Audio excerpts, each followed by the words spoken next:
While 200 years ago a quarter of the entire world was British territory, today even the last parts of Great Britain want independence. At that time it was still the empire on which the sun never sets, and soon it could just be called England.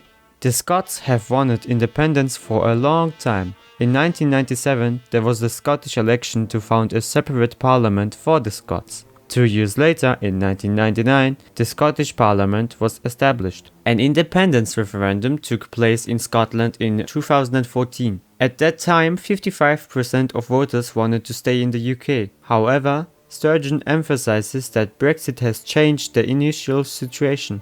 In the 2016 Brexit referendum, the majority of the Scots voted for the EU membership. Nevertheless, on January 31st, 2020, UK officially broke apart from the EU. Furthermore, the Scottish government is not satisfied with how the UK government has tackled COVID-19. Great Britain has the most deaths in all of Europe, which means that more and more people are fighting for their independence. In October of 2020, 58% of Scots voted for independence in a public poll. The SNP, led by Nicola Sturgeon, who won in Scotland, succeeded and scored points in the fight against coronavirus. This could have an impact on the election results. They expressed their discomfort that the SNP is the largest party in region but cannot be effective in central politics. In addition to the second independence referendum, the SNP also promised voters large investments in social services, particularly healthcare. This week, in the parliamentary elections in Scotland, the ruling pro-independence party SNP achieved a clear victory, but barely missed the absolute majority. The Scottish National Party will have 64 of the 129 seats in Parliament in the future, as the Electoral Commission in Edinburgh announced on Saturday evening. But since the Greens, who are also in favor of independence from United Kingdom, received 8 seats, those in favor of independence have a majority. Prime Minister Nicola Sturgeon wants to lead Scotland back into the EU.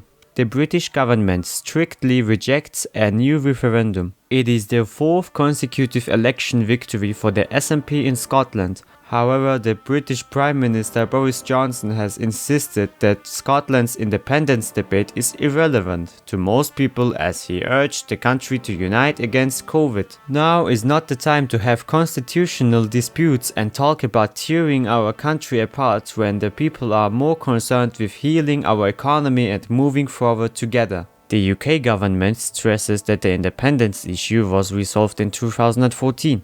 The SNP, on the other hand, insists that the initial situation has changed as a result of Brexit. The majority of Scots rejected leaving the EU in the 2016 Brexit referendum but were overruled. That's why Sturgeon is now aiming for a referendum by the end of 2023 and hopes to rejoin the EU after leaving the United Kingdom.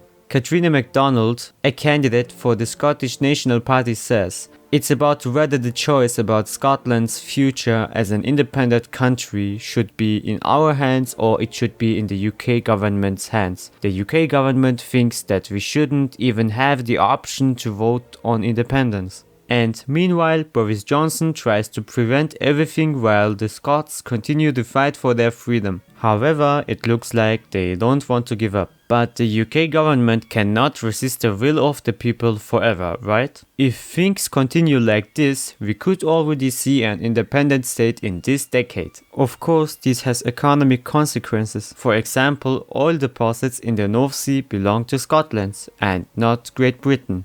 Or maybe soon England. About 15% of the UK's economy belongs to Scotland. The economy of Scotland had an estimated GDP of 205 billion in 2020, including oil and gas extraction in Scottish waters. Also, 8% of the population is within Scotland. Then there are still questions for Scotland, such as which currency they will be using. Do they want to continue to use sterling? Then they would not have the precise control over the currency. Do they want to rejoin the EU and use the euro? Or do they want to start their own currency? Furthermore, the SNP, which is already leading in Scotland, would have even more rights. There is one more question I ask myself. The Union Jack flag would then be outdated, which means that not only Great Britain changes the flag, but also countless states that were formerly a colony of Great Britain. Even today, there are over 20 nations that include the Union Jack in the top left corner of their flag.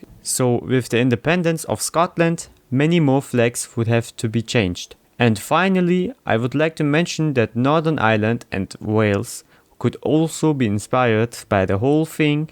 Maybe we will soon see Northern Ireland join Ireland or Wales itself become an independent state. Anyway, I would say you are up to date now. Please don't forget to subscribe or leave a like, and damit doba!